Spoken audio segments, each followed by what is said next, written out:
The opponent farms up to 99 energy. I'm really hoping Slurpuff survives. Come on, Slurpuff. Well, what did you expect? Putting all your hopes and dreams into a cupcake. The opponent has no reason to debate, but we're going to call it anyway. This now sets up the opportunity for Flygon to shield once, Mudshot farm all the way down, and now I'm going to be the one at 100 energy. We've now got roles reversed. Flygon full sends the Earth Power. Does the opponent respect the damage? Welcome back to the channel. Today we're going to be taking our first look at the Great League Fantasy Cup, a meta that only allows fairies, dragons and steel types. Of course, steel is the standout type in, so naturally we're not going to be running any steel types. Instead, we're going to go for a double fairy strategy, with both fairies having the ability to nuke steel types due to their access to coverage moves of Flamethrower and Overheat. Of course, this is the home of Shadow Pokemon, so naturally I'm going to have to put a Shadow in, and we're going to be running with Flygon in the lead. This is going to be a standard ABB team. Without any further ado, let's get into the battles. And in game one, we see Shadow Flygon into Turtonator. Beautiful lead. The opponent safe switches into Slurpuff. Very nice trainer. We're going to stay in, full send the Earth Power. This is going to land for huge damage. If the opponent shows no respect, which they don't, they near get one shot, then we look to absorb the energy ball onto Weezing. Due to Galarian Weezing sub-poison typing, we do resist grass. I'm hoping now I can Fairy Wind farm them all the way down before the next move, but unfortunately, on 1 HP and a dream, the opponent makes the last second Flamethrower. We're still going to maintain alignment, however, I did hope that I'd be able to get this Turtonator out of here with the energy on Weezing. We fire off the Sludge, which does absolutely nothing. For science, I'm going to throw the OV. This is double resisted. I expected it did do more damage. It actually does not. I looked up on PV Poke. It does around 23%. Sludge would have been the way to go, but you've got to test things for science. The opponent gets a 2 Incinerate farm down and then pivot out into their third. Interestingly enough, this opponent's also running a double Fairy Wind backline. We now see Whimsicott into Slurpuff. The opponent does outspeed us, however, we have the potential to land huge super effective damage with the Flamethrower. We force the first Protect Shield. We're then going to overfarm. We play to a CMP tie that we do not win. I actually didn't know this, so once again I've checked on PV Poke, so I'm going to make the mistake so you can learn. So once again I've checked up the attack stat of both these fairies. If both Pokemon have optimal IVs, Whimsicott is going to have a 118 attack and Slurpuff's going to have a 117. The opponent makes a very nice catch, catching their Flamethrower back onto Turtonator. However, we can now send in Flygon, give up our last Protect Shield, and there's no need to look up anything here, as Flygon certainly won't be losing CMP to that Whimsicott. The opponent did exit with a charge move. They're now the ones that play to a CMP tie. They do not win. This is resisted, but Flygon doesn't care about typings. The opponent just about survives the Earth Power. Seed Bomb or Grass Knot will be secure in the knockout. We're going to Fairy Wind farm down and be off to a 1-0 start. In the next battle, we see the battle of the Shadow Dragons. However, both these dragons doing the very best impersonation of Mud Boys. This is a very nice matchup for Flygon, as our cheap move of Dragon Claw is going to land for huge super effective damage. The opponent invests an early Protect Shield, and I'm going to match. I expect the moveset from the opponent to be Dig and Flamethrower, but they do have access to Twister, not that it's a good move. I then overfarm, look to throw the Dragon Claw, and the opponent makes a very nice catch, catching the double resisted Dragon Claw onto azumeril. I think we could come into either fairy here, but I think Weezy is the better response. Our sub-poison typing means the player off will be resisted, so to do any meaningful damage, they're going to have to land a Hydro Pump, as non-stab Ice Beam is a pretty trash move. The opponent does build up to the Hydro Pump. We look to call the bait, and ouch, that hurt. You can see I only threw 2 Fairy Winds there. I was hoping to throw 4, reach the double Sludge. However, it looks like that isn't possible, so I throw 2, get Bubble Farm down. The opponent does now have the opportunity to realign. However, switch isn't all that important to me. We're now going to send in the Cupcake, look for the aggressive Fairy Wind farm down, and leave absolutely loaded. Again, this will be a Hydro Pump. I can't afford to shield, as Flygon without Protect Shields really doesn't operate all that well. The opponent go for the Snipe with Gabite. We're just going to put all our hopes and dreams on the back of Flygon. I come in, overfarm, fire off the Dragon Claw. Dragon Claw will be knocking out or forcing the final shield. The opponent just let Gabite go down. Flygon has residual energy, but we're down to half health. Flygon flapping away, smelling blood. The opponent sends out Registeel, and this should be G to the G. We're going to full send the Earth Power. Earth Power forces the opponent's final Protect Shield. The opponent's switch timer will be popping up shortly, so I think it's really risky to throw the Earth Power immediately. So I'm just going to overfarm, look to get to 100 energy before I throw. The opponent does indeed look to make that catch. Back out comes Azumarill. We're going to go for a nice hope to Mudshot farm down, leave with the move. Unfortunately, Earth Power still knocks out. However, we're going to reach the next Earth Power on the CMP tie, and Flygon sweeps. GG's, and thanks for playing. Heading into the next battle, we see Flygon into Azumarill. Azumarill's here, there, and every fucking where. We come up with a new meta, but of course, everyone's going to use the most basic bitch Pokemon, like Registeel and Azumarill. You love to see it. I build up a boatload of energy, switch out into Weezy. Like I said previously, non-stab Ice Beam isn't all that threatening. We easily withstand the damage, fire off the sludge, the opponent invest that Protect Shield, and then send out Escavalier. Are you serious, trainer? Because if you don't know about the overheat coverage, you're about to find out. Escavalier gets absolutely wrecked. Back out comes Azumeril, and you're going to see I do have the charge move, but I intentionally do not throw. As we are debuffed, I think if I threw the sludge, the opponent would bubble farm me all the way down. So instead, we force the energy off the opponent, and we can now realign our Pokemon. We do have a whole heap of energy banked on Flygon, but as the opponent only has one Protect Shield instead, we're going to send out the Cupcake and look to use it as a damage sponge. The opponent once again throw the Ice Beam. We're going to farm up, throw the Energy Ball. Energy Ball won't quite be lethal from this range as the Mighty Blue Mouse, hence the name Mighty, is so fucking thick. Apparently my opponent doesn't believe in Azumeril's bulk, as this is where they chose to invest both Protect Shields. I find that super interesting. I'm going to finally invest the Protect Shield here. They must be weak to Fairy in the back. We're then going to overfarm, fire off the Energy Ball. Energy Ball will not quite knock out. So trainer, you didn't need to 2-shield. They then send out Lucario, and Lucario is about to get cooked. Flamethrower does one shot. We're then going to pivot out into Flygon, throw the no bubble Earth Power, and take that game. Double Fairy beats Double Steel, you heard it here first. In the next battle, we see Flygon into G-Weezy. A pretty neutral matchup, it is going to depend on the opponent's moveset. G-Weezy has access to a whole heap of charge moves, including Brutal Swing, Overheat, Play Rough, Hyper Beam.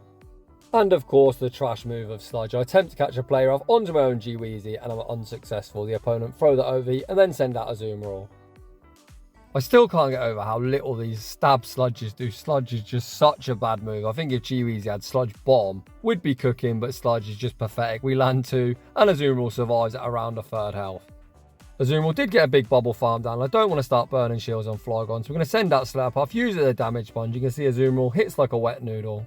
We can still survive one further Play Rough. We've now got a charge move bank, so I'm going to bank all this energy. Azu is now energized, so we're going to switch back into Flygon. The opponent not wanting to get farmed down. Send out Haxorus, and Haxorus is going to be greeted with all this energy. The first Dragon Claw forces the opponent's first Protect Shield, Flygon, almost at the back-to-back once again. The second Dragon Claw forces the opponent's final shield. We're going to reach Dragon Claw number 3 on the CMP time. This is going to be the easiest shielding decision of my life. We shield up the Breaking Swipe, return fire with the Dragon Claw. Haxorus so glassy. Dragon Claw, massive overkill. The opponent likely sends back out G-Weezy, which they do. This is definitely going to be a Brutal Swing or Sludge, but I don't really care. The opponent throw the Sludge, then pivot out into Azumeril. We bank the Earth Power, go for that wham, bam, combo play. Energy Ball the Azumeril. The opponent is going to get the Fairy Wind farm down, but we exited with the Earth Power, and of course CMP tie is going to be won by Flygon, and we're going to take that game. GG's, and thanks for playing. In the next battle, we see the Shadow Flygon mirror. My IVs are dreadful. I think this is like a 10, 12, 12 or something, so I probably would win CMP. However, rather than that, we're going to look to catch the double resisted Dragon Claw onto our Slurpuff. The opponent answers my Cupcake save switch with the basic Bitch Tin Can. This might look terrible, but this is where Flamethrower comes in clutch. If this is a trash IV Reggie, which it is, Flamethrower will 2-shot. The opponent's going to need to Flash Cannon to take me out. The opponent doesn't have it, or they're just baiting. I imagine they don't have it, as they've probably got Focus Blast. They do get the attack drop, which means they will actually now survive this, but they're not going to be able to lock on farm me down afterwards. Registeel is forced to throw energy, and you're going to see the second move is indeed Focus Blast. Focus Blast secures the knockout. We can just send in Flygon now. Mudshot farm down. I was tempted to send in G-Weezy and commit to the Fairy Wind farm down, but I don't quite want to reveal my third yet. That very quickly becomes a decision that I'm going to live to regret, as I think getting ahead in energy with G-Weezy would have given me a better chance at winning this game. The opponent sends out Skarmory, we full send the Earth Power, forcing a Protect Shield, and the opponent now sends out Flygon. I can't believe this cheeky bitch of an opponent double resisted, baited me with a Dragon Claw. However, undeterred, we've still got a chance here. We're going to throw the Sludge. The opponent opt to let it go, and we can now just Fairy Wind farm all the way down. This one surely is the Scorching Sands, which it is. And then when Skarmory does return, we're going to find ourselves in the bait game. If you've been following my content for a while, you'll know there are no baits on this channel. Does the opponent respect the damage? Sadly, they do. I'm hoping my switch timer pops up. It doesn't. I'm going to get Steel Wing farm down, so I have to throw this next overheat, double debuff. It just doesn't quite hit hard enough. I'm forced to send in Flygon. We're going to eat the Brave Bird to the face, and unfortunately, we're going to take the loss. GG's to that opponent. I don't think Skarmory is all that common, to be honest, as Registeel is absolutely everywhere. So it is what it is. You're going to lose to some team comps. In the next battle, we're going to be playing one of my friends. Give me the dub. He's already legend, and he's out here trying to beat me for the second time this season. We see a leader Flygon into Tapu Fini, save switch into G-Weezy. And what is this on my screen? He sends out Magneton, correctly shields on the overheat, as he knows I don't bait. And we already find ourselves in a bit of a tricky spot. We send in Flygon, give me the dub, chooses to CMP Tommy, and I'm definitely going to take that. He's actually one short of the next charge move. So I need this Dragon Claw to be lethal or put him into one Mudshot farm down range or I'm in big trouble. Dragon Claw isn't lethal. We do get the one Mudshot farm down. I know Tapu Fini will be returning, so I'm going to look to catch the Surf onto Slurpuff. If you're wondering how Give Me the Dub beat me earlier in this season, his Obstagoon Hyper Beam my Shadow Gliscor through 2 Protect Shields. However, returning to the commentary, his final Pokemon is the Dene. This is a double electric line. I think it's actually pretty cool as there's so many water types, but I'm still in huge trouble. He farms up to 99 energy before throwing the discharge. I really hope the Cupcake survived. It did not. There is zero reason for Give Me the Dub to bait here. We're going to call the bait anyway, and just like that, Wincon has been found. This is actually only a discharge, but I need to keep as much health on Flygon as possible so I don't get Water Gun farm down. We leave at 100 energy, back out comes Tapu Fini, and unlike Give Me the Dub, I full send the Earth Power goes unshielded, Flygon gets the Mudshot farm down, and we're now 1-1 for the season. GG's Give Me the Dub, and we'll play a decider at some point. Moving on to the next one. We see Flygon into Registeel, the opponent switch out into their own Flygon. We're going to fire off the Dragon Claw, look to force an early protection, and then look to catch the Dragon Claw onto Slurpuff.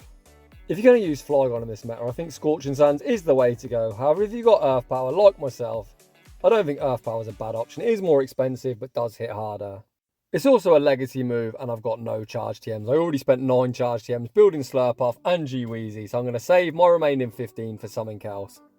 As I'm sure very soon, we're going to get another Team Rocket takeover. I need all the teams I can get. The opponent sends back out Registeel, and the Cupcake might look cute, but it's still not done. We fire off the Flamethrower. Flamethrower lands for big damage. The opponent looking for the lock-on farm, and then look to catch a charge move onto Weezing, and they're unsuccessful. The opponent throws after only 5 Fairy Winds. There's got to be a sludge, right? Nope, they're on Brutal Swing. Like I said earlier, this Pokemon's a real box of tricks. I've got no idea what the heck you want Brutal Swing for in a Fairy meta, but it did catch me by surprise. The opponent also correctly shielded up the Earth Power. We're not going to reach another Earth Power, so you throw the double resisted Dragon Claw just to get some damage off. We can now send out our own Weezing with a 2-0 shield advantage. Even if this is an overheat, it won't knock out. The opponent does full send the overheat, then go for that wham, bam, combo play, send out Registeel. We've still got 2 protections. We're going to shield up this incoming charger. The opponent throw the zap. I'm going to farm up to 100 energy, take him out with the overheat. We've got a charge move banked on Slurpuff, so just need to make sure they're in Flamethrower range. I think they're already below half health, so we're going to chip them with the sludge, and then it's time to go for that wham, bam, combo play, serve up the Big Mac and the fries, and Slurpuff is going to be on cleanup duty. GG's, and thanks for playing. In the next battle, can you believe it? We see some spice. Just kidding. Another azumeril. This isn't actually the worst matchup. We are going to look to pivot. Sometimes I pivot after 7 mud shots, which would be the equivalent of 5 bubbles as soon as I get the ice beam. This opponent holds their energy and then send out Turtonator. As the opponent hasn't chipped me, they are going to be forced to throw a charge move. As you can see, 3 sludges pretty much knock out. So I'm going to anticipate the opponent throwing the overheat just before we reach sludge number 3. The opponent does indeed throw perfectly before we get the next sludge, and we're just going to let Weezing go down. Thank you very much for your contribution. The opponent's at 5 Incinerates, which is the equivalent of 100 energy. It takes them straight freeze to each charge move. I was thinking, should I one shield and Mudshot farm down, or should I throw the Dragon Claw? I opt to throw the Dragon Claw. Back out comes Azumeril. They don't throw a charge move, throw one Mudshot, and the Earth Power lands at big damage, and then we pivot into Slurpuff. The opponent can throw whatever they like. Azumeril does hit like a wet noodle. They throw the play rough, and yikes, it's a 2-shield Flygon in the back and a Shadow as well. Very nice from the opponent, but this is scary. And they heavily outpace, and we throw the energy ball, of course, forcing a protect shield.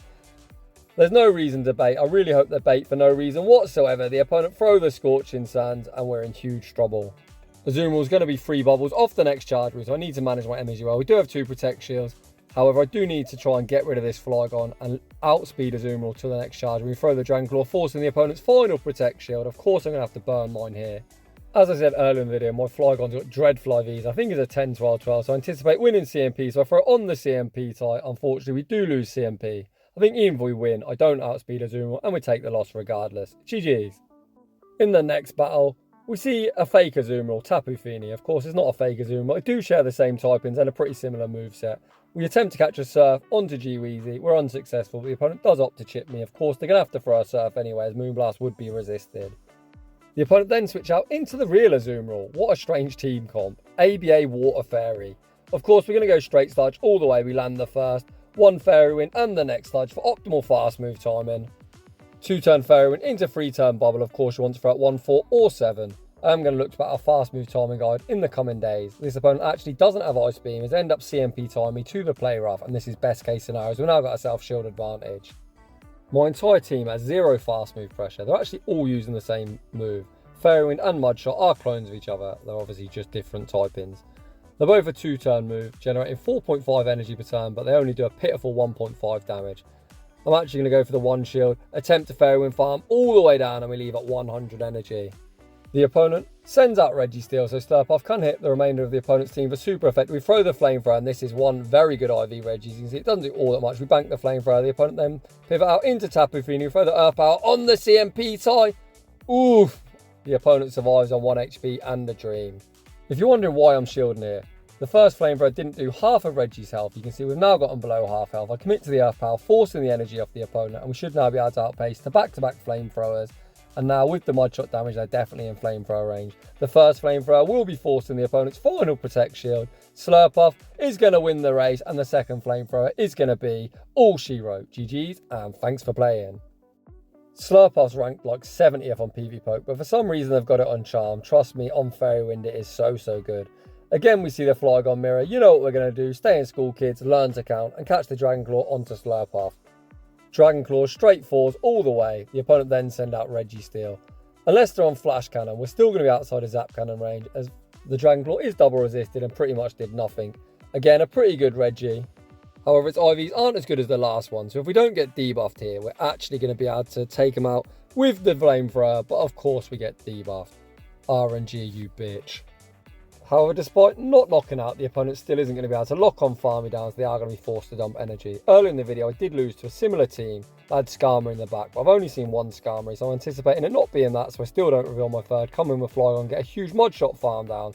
The opponent sends out Tapu Fini. We full send the Earth Power, force the Protect Shield, and I instantly pivot into Galarian Weezing. The opponent's going to look to chip me with a Surf. We're just going to continue to farm up. All moves are resisted by Flygon. When it does return, we are full sending the Overheat. This is resisted, but Shadow Flygon so classy. We nearly knocked the opponent out. They're going to be forced to throw the Scorching Sands. They're actually committing to the Mudshot farm down. We reach the Sludge. Sludge will be securing the knockout. I've still got 2 protections. The opponent's probably going to look to fast move beat down the remainder of my team, but G-Weezy refuses to die, reaches the Sludge. Sludge even debuff lands for decent damage. Tapu Fini is no azumeril, it's a lot more glassy. Back out comes Flygon, and you know the drill. We're going straight Earth Power. We don't even need to hit all the bubbles. Earth Power goes unshielded, and that's going to be all she wrote. In the next battle, we see a dreadful lead. I'm actually going to safe switch Slurpuff here, and that's a huge mistake. You don't ever want to safe switch Slurpuff. Always go to G-Weezy, despite G-Weezy being my hard counters. If they've got something like a Turtonator, we are completely walled here. You can see Energy Ball does absolutely nothing. It is double resisted, but so is the Flamethrower. However, Energy Ball has a chance to lower the opponent's defense. We don't get any debuff, but I think even if we did, we're still pretty fucked. G-Weezy, unlike Slurpuff, can pretty much flip switch or force shields off I think more or less anything. I can't really think of any Pokemon in the meta so far that I've seen that G-Weezy can't put work in against. I was thinking about putting it all on G-Weezy, but this thing's far too healthy to Fairy Wind farm down, so instead I'm going to have to commit a Protection here and maximise my energy, throw the Dragon Claw just before the next move. Another reason I don't put it all on G-Weezy, if I need to overheat something, I need to try and look to reset my debuff, so we need to keep Flygon alive. We send out G-Weezy, and this is just RPS for the loss. You're going to see I'm going to YOLO the overheat, but the opponent actually throw the Scorching Sands. We don't even survive. I send back out Flygon. This game is just absolutely over. But as I'm recording, I don't instant top left. We're going to see if we can do something. We can't even Mudshot farm down, and we're going to get our ass kicked and take a loss. GG's to that opponent. A lot of people are saying on Twitter, this is an RPS meta. That's another reason I recommend G-Weezy. I think it's got play against more or less everything. So you can either force shields or give yourself some sort of advantage in the mid game. In the next battle, we see Escavalier. We're going to attempt to catch the Drill Run onto Slurpuff. The opponent does throw the Drill Run. Slurpuff, pretty thick. It doesn't get the same type of attack bonus. We do survive. The opponent continues to stay in. I'm thinking we might survive as a 1 HP and a Dream. Come on, Cupcake. Let's go. 1 HP and a Dream survive. And we're going to either take Switch or force an early shield. The opponent actually opts to shield that. This Escavalier is still a problem as he's got no fast move pressure whatsoever. I wait out my time. We're going to send back in Flygon, over farm a bit, not too much. These counters are doing huge damage. We throw the Earth Power. Earth Power secures the knockout. I am still temporarily switch locked. The opponent sends in a Azumeril. We're going to throw the Earth Power. Hopefully my time is up. If it is, we're going to pivot. Earth Power lands, Switch Timer pops up, we send out G-Weezy, the opponent continues to stay in. I'm thinking Flygon is pretty low, so we need to start shielding. Oof, that's a big shield. The opponent YOLO the Hydro Pump, but then going to throw 4 Fairy Winds and the Sludge. We're almost at 100 energy. Sludge won't quite be lethal, but does leave Azu low. The opponent then send out Lucario, and this poor Lucario is about to get cooked. Of course we're not baiting. The opponent looks to call the bait. Get that Lucario out of here. Back out comes Azumarill. We could Fairy Wind farm down. We'll just throw the Sludge. The opponent probably let it go, and that is going to be game over. GG's. In the next battle, yet another Azumarill. Holy, this thing's on like 90% of teams. I might actually look to run some kind of electric type in a bit of an anti-meta video. If you've got a good idea on what I can run, post it down below. Of course, again, we attempt to catch the Ice Beam. We're unsuccessful. This opponent bait with a Play Rough. Very, very strange. And then send out Reggie. As always, there is no baits. Does the opponent respect the damage? Oof, sadly they do. But we're still going to reach a debuff overheat before the opponent reaches a charge move. Even debuff this overheat still does a lot. The opponent likely farms up to 100 energy before throwing a charge move. Zap Cannon or Flash Cannon will secure the knockout. The opponent has got Flash Cannon. So they're actually going to be 4 Mud Shots away from the next charge move. So we throw 4 Mud Shots, throw the Earth Power on the CMP tie, and I can't believe the opponent chooses to invest that final Protect Shield. Once again, we're going to shield this up. It takes 70 energy, so the equivalent of 7 Mud Shots to the next move. So we're going to throw 7. Always throwing on CMP, maximising our energy, and this is going to secure the knockout. Get that stupid tin can out of here. I actually watched Foe's video where he Dragon Clawed a Reggie, and it actually didn't knock out despite him looking incredibly low. So that is why I full sent the Earth Powers. He didn't want to burn the final shield. The opponent's final Pokemon is Magnezone. We're going to shield up the Mirror Shot. We would survive one. I'm just going to shield anyway. Cook this Magnezone, and when Azumarill does return, they're going to need to throw 2 moves at our Slurpuff. They'll likely go for double Play Rough. You're going to see Slurpuff survives the first. We're going to be able to outpace to the double Energy Ball. The first one is going to get Azumarill low, and the second one will be knocking them out. The opponent desperately looking to bubble farm down, but Slurpuff says no, reaches Energy Ball number 2, and we're going to be able to take that game. GG's. And that is going to draw to a close my first battles in the Fantasy Cup, where we reached a season high. You're going to see the ELO now. I think I'm at like 27-16 or something. So we're getting towards expert range, and we might look to make a little push towards legend in the coming weeks. So if you're enjoying the content, smash that like button. If you're new, consider subscribing. If you like your battles featured on my channel, a link to the battle submission form is down below. And as always, a huge thank you to everyone for watching, and I will see you all in the next one.